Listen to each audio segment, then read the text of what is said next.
PV. Anwar MLA കഴിഞ്ഞ ദിവസം വെളിപ്പെടുത്തിയ കാര്യങ്ങൾ പോലീസ് സേനയുടെ തലപ്പത്തുള്ള ചിലരൊക്കെ ക്രമവിരുദ്ധമായ നടപടികളിലേക്ക് പോകുന്നു എന്നുള്ള ആരോപണങ്ങൾ അദ്ദേഹം ചില ഓഡിയോ ക്ലിപ്പുകൾ പുറത്തുവിട്ടു, ഫോൺ സംഭാഷണത്തിൻ്റെ തെളിവുകളുടെ രൂപത്തിൽ. അതേ തുടർന്ന് ഗൗരവമായിട്ട് സർക്കാർ അതിനെ കാണുകയും കഴിഞ്ഞ ദിവസം DGPയുടെ നേതൃത്വത്തിൽ പ്രത്യേക അന്വേഷണ സംഘം രൂപീകരിക്കുകയും ചെയ്തു.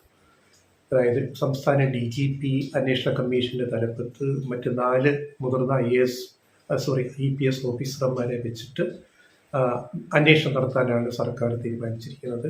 അത് ഒരു സമയപരിധിക്കുള്ളിൽ ആ റിപ്പോർട്ട് എത്രയും വേഗം സമർപ്പിക്കണമെന്നും പറഞ്ഞിട്ടുണ്ട്. അപ്പോൾ അൻവർ ഉന്നയിച്ച കാര്യങ്ങൾ ഒരു ഫോളോ അപ്പ് ആയിട്ട് ഇപ്പം ഇന്ന് വന്നിരിക്കുന്നത്, ഇക്കഴിഞ്ഞ തൃശ്ശൂർ പൂരം അലങ്കോലമാക്കിയത് പോലീസിന്റെ വീഴ്ച മാത്രമായിരുന്നുവോ? അതിന് പിന്നിൽ ഒരു സംഘപരിവാർ ഗൂഢാലോചന ഉണ്ടായിരുന്നു. ഞങ്ങൾ ഇന്നലെയും ചെയ്ത വീഡിയോയിൽ പറയുന്നതിൻ്റെ ഒരു ഫോളോ അപ്പാണ്. എന്തുകൊണ്ട് തൃശ്ശൂർ പൂരം വർഷങ്ങളായിട്ട് ഗംഗേമമായിട്ട് നടക്കുന്ന തൃശ്ശൂർ പൂരം ഈ കഴിഞ്ഞ തവണ അലങ്കോലപ്പെട്ടു?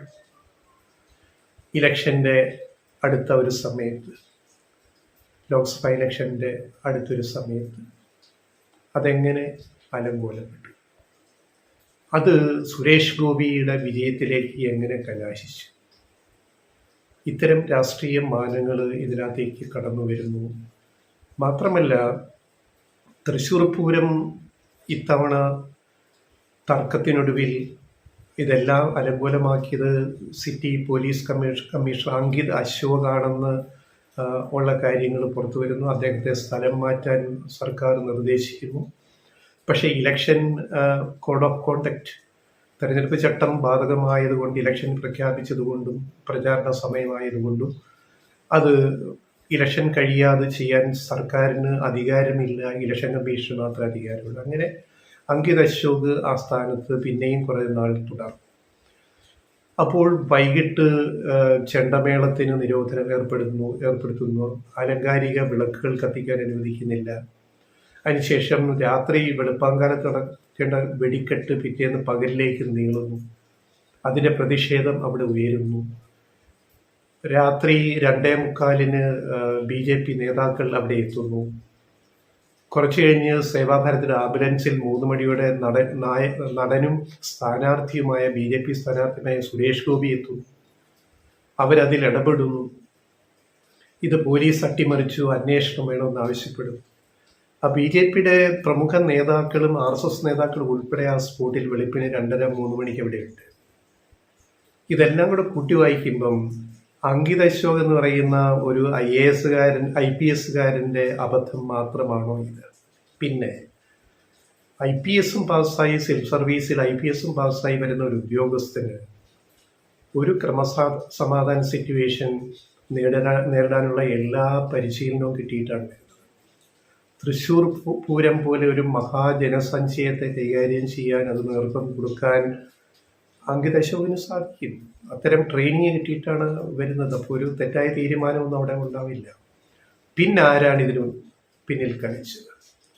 അവിടെയാണ് MR അജിത് കുമാറിൻ്റെ പേര് വീണ്ടും വരുന്നത്. പി.വി. അൻവർ MLA ഏറ്റവും കൂടുതൽ ആരോപണം ഉന്നയിച്ചിരിക്കുന്നത് MR അജിത് കുമാറിന് എതിരെയാണ്. ADGPക്ക്, ക്രമസമാധാന ചുമതലയുള്ള ADGPക്കെതിരെ. അദ്ദേഹത്തിനെതിരെയുള്ള അന്വേഷണം എത്രയും വേഗം നടത്താനാണ് ഇപ്പോൾ 5-അംഗ DGP തലവനായിട്ട് സമിതിയെ പിണറായി സർക്കാർ രൂപീകരിച്ചത്. അന്വേഷണ സമിതി രൂപീകരിച്ചു. സത്യം പുറത്തു വരട്ടെ. ഇതിൻ്റെ ഏറ്റവും പുതിയ ഫോളോ അപ്പ്, തൃശ്ശൂരിൽ പരാജയപ്പെട്ട LDF സ്ഥാനാർത്ഥി VS സുനിൽകുമാർ, മുൻ മന്ത്രി കൂടിയായ സുനിൽകുമാർ ഇന്ന് രംഗത്ത് വന്നിട്ട് അദ്ദേഹം ആവശ്യപ്പെട്ടിരിക്കുന്നത് ഈ തൃശ്ശൂർ പൂരം ഇങ്ങനെ അലങ്കോലമായതിനെക്കുറിച്ച് അന്വേഷിക്കാൻ അന്നൊരു പോലീസ് സംഘത്തെ സംസ്ഥാന സർക്കാർ നിയോഗിച്ചിട്ട് 10 ദിവസത്തിനകം റിപ്പോർട്ട് വേണമെന്ന് പറഞ്ഞിട്ട് അവസാനം അത് നീട്ടിക്കൊടുത്ത് 1 മാസമായി. ഇപ്പം സെപ്റ്റംബറായി. ഇപ്പം 4 മാസം കഴിയുന്നു. 4 മാസം ഇതുവരെ ഈ റിപ്പോർട്ട് പുറത്തുവിട്ടിട്ടില്ല. എവിടെയാണ് വീഴ്ച പറ്റിയത്? ഇത് നടക്കുമ്പോൾ, ഈ പൂരം നടക്കുന്നതിൻ്റെ പകല് MR അജിത് കുമാർ അവിടെയുണ്ട്, അഡീഷണൽ DGP അവിടെയുണ്ട്. അദ്ദേഹം തൃശ്ശൂരുണ്ട്, വൈകിട്ടുമുണ്ട് എന്നാണ് മനസ്സിലാവുന്നത്. പിന്നെ അങ്കിത് അശോക് ഇതെല്ലാം കുളമാക്കും. അപ്പോൾ അങ്കിത് അശോകിൻ്റെ സീനിയർ ഉദ്യോഗസ്ഥനായ ADGP ഇതിൽ ഇടപെട്ടിട്ടുണ്ടോ? ഇപ്പോൾ ഈ അൻവർ MLA ഉന്നയിച്ച പുതിയ വെളിപ്പെടുത്തലുടെ പശ്ചാത്തലത്തിൽ നമ്മൾ ഇതുകൂടി അന്വേഷിക്കേണ്ടി വരും. അതുകൊണ്ട് VS സുനിൽകുമാർ ആവശ്യപ്പെട്ടിരിക്കുന്നത് എത്രയും വേഗം ഈ റിപ്പോർട്ട് സർക്കാർ പുറത്തുവിടണം. അത് പുറത്തുവിടാൻ വേണ്ടി ഞാൻ മുഖ്യമന്ത്രി പിണറായി വിജയന് കത്ത് കൊടുക്കുകയാണെന്ന് ഇന്ന് സുനിൽകുമാർ പ്രഖ്യാപിച്ചിരിക്കുകയാണ്. അപ്പോൾ കാര്യങ്ങൾ മറ്റൊരു തലത്തിലേക്ക് നീങ്ങുകയാണ്. മുൻ പ്രതിപക്ഷ നേതാവ് രമേശ് ചെന്നിത്തല ഇന്ന് രംഗത്ത് വന്നിട്ട് ആവശ്യപ്പെട്ട് കഴിഞ്ഞു, ഈ റിപ്പോർട്ട് എത്രയും വേഗം പുറത്തുവിടണം. ഇതിന് പിന്നിൽ എന്ത് അജണ്ട നടന്നു? സംഘപരിവാർ കളികൾ നടന്നിട്ടുണ്ടോ? അതിന് കൂട്ടുനിൽക്കുന്ന പോലീസ് ഉദ്യോഗസ്ഥർ, സീനിയർ ഉദ്യോഗസ്ഥർ ഉൾപ്പെടെ ഇവിടെ ഉണ്ടോ? തൃശ്ശൂർ പൂരത്തിൽ എന്താണ് സംഭവിച്ചത്? 4 മാസമായിട്ട് റിപ്പോർട്ട് എന്താ വൈകുന്നതും? 10 ദിവസം കൊടുത്ത റിപ്പോർട്ട് ഒരു മാസം കൊടുത്ത് പിന്നെ 4 മാസം ആവേണ്ട കാര്യം. അപ്പോൾ PV അൻവർ MLA ഇപ്പോൾ ഉന്നയിച്ചിരിക്കുന്ന പുതിയ ആരോപണങ്ങളുടെ പശ്ചാത്തലത്തിൽ ഇതിനെപ്പറ്റി എത്രയും വേഗം സർക്കാർ റിപ്പോർട്ട് പുറത്തുവിട്ടിട്ട് അതിനകത്ത് വ്യക്തത വരുത്തണമെന്നാണ് സുനിൽകുമാർ ആവശ്യപ്പെട്ടിരിക്കുന്നത്. അപ്പോൾ കാര്യങ്ങളുടെ പോക്ക് ഇതിൽ നിന്ന് മനസ്സിലാവുന്നത് ഞങ്ങൾ കഴിഞ്ഞ ദിവസം ചെയ്ത സ്റ്റോറിയിൽ പറയുന്നത് പോലെ സംഘപരിവാറിൻ്റെ, RSSൻ്റെ, BJPയുടെ ഒരു ഫീഡർ സെല്ല് പോലീസിൽ അതിശക്തമായിട്ട് പ്രവർത്തിക്കുന്നു.